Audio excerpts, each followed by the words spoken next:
Also,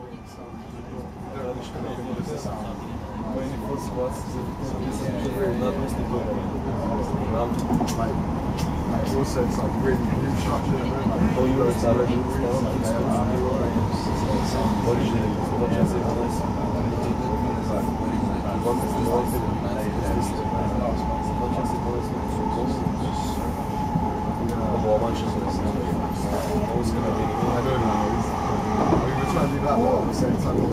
Стопална федерация, двете посоки за човек, стопална връщане там, ако си прекараш.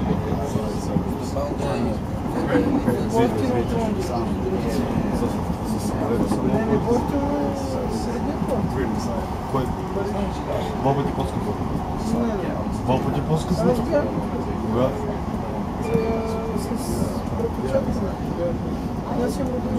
Човек много се храната всичко много по-скъпо. Партирайте работа, храната е уникална скъпа там. Нафиг се после качихме пеша на втория, защото има много хора на лифтата и няколко, 2-3 дни поне вика май работи се руши по-лабора. Аз 26 да. Има такива с автомати и долу се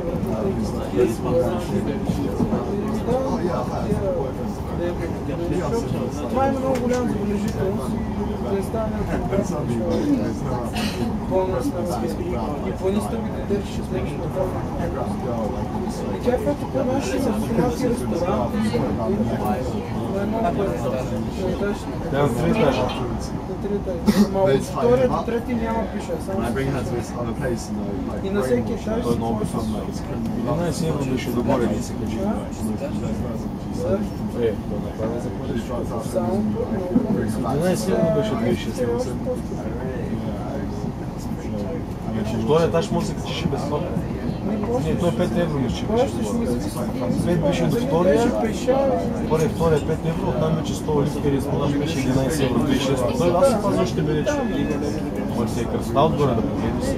Той се не реши. На трети етаж качи ли се? Сопа, ма се спрямо тази поръчка или лагери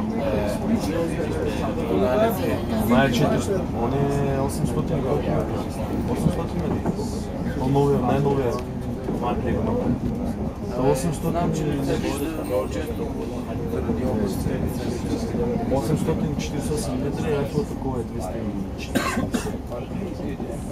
Колон, после 400 те ги имаше в един местен ресторан. Сравнение да хотелите, дадаха хотелите. Той има най-високи ресторан, Армани хотел има, а хотел има в то Шалара, къде е изкуствено място от Дубай, или сравняват то, просто е 4 пъти по-голямо от другите.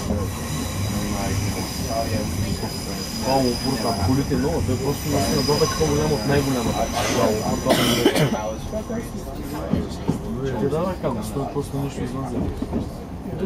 Взема човек, просто те чакат ден, с който ние такива имат само 4 такива хеликоптера, товарни такива са хеликоптери, къде могат да преместят 18 тона едната страна, 18 другата, тия подписки, къде са.